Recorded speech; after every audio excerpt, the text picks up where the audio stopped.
ஆசையுடன் கேட்பவர்க்கு அள்ளித் தருபவன், அல்லல் துன்பம் துயரங்களை கிள்ளி எறிபவன், பாசத்தோடு யாவரையும் பார்க்கின்றவன், பாவங்களை பார்வையினால் மாய்க்கின்றவன்.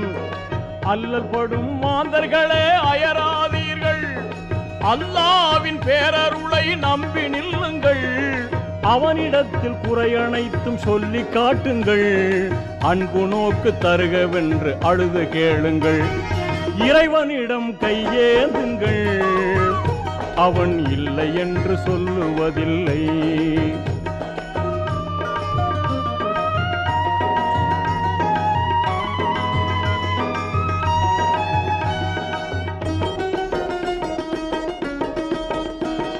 தேடும் நேயர் நெஞ்சங்களில் குடியிருப்பவன், தேடாத மனிதருக்கும் உணவளிப்பவன்,